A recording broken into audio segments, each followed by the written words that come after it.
ways to heal after experiencing extreme trauma or some sort of catastrophe, whether it's man-made or by a natural disaster. So we have half a dozen or more speakers for 2 minutes each.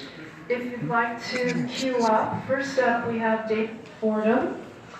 And again, he's a very passionate and avid historian, author, and speaker.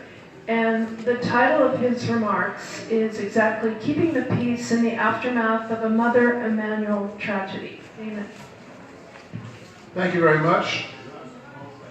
Now, as many of you know, Mother Emanuel has a long history of service to the black community of Charleston. It's where Booker T. Washington spoke in 1909, Martin Luther King spoke in 1962, and was founded in the wake of a slave rebellion and refounded in the aftermath of slavery.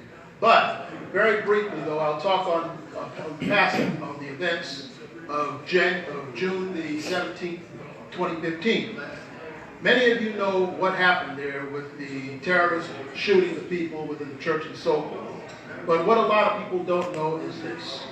Afterwards, a group of local leaders, among them some names may be familiar to some of you, Pastor Thomas Dixon, Representative Wendell Gilliard, Jerome Hayward, Mike Brown, a city councilman in North Charleston, and several others, they knew that there were some young people who were anxious to prey on the emotions of the people and start some type of nonsense.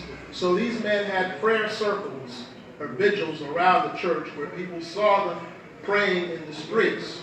And the people who wanted to start nonsense knew that with the public seeing this example being set in front of them, that people around them would not be willing to go into that type of activity. As a matter of fact, sometime afterwards, a group of local leaders such as Elder James Johnson, along with several others within the community, and this is where I had some involvement with, we met with some individuals from Ferguson, Missouri, who were basically trying to start some sort of unproductive action in Charleston, and we made them clear that that was not going to happen, that the people here were not going to put their lives in further jeopardy and misery by so unproductive that type of action. And another lesser-known story about all this is that about 2 days after the tragedy of Mother Emanuel, we were marching by the church and singing spirituals and clapping and basically letting people know that we were not afraid to come back to the church.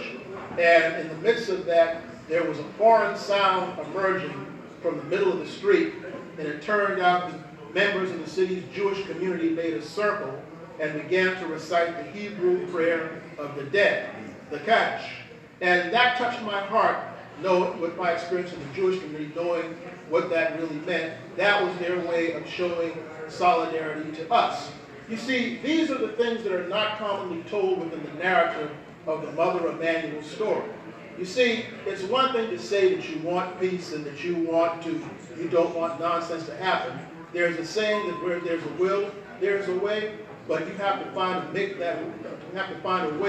to make that will into a way. Thank you very much. Excellent. Thank you, Damon. Again, this is Damon Fordham. Appreciate your remarks very much.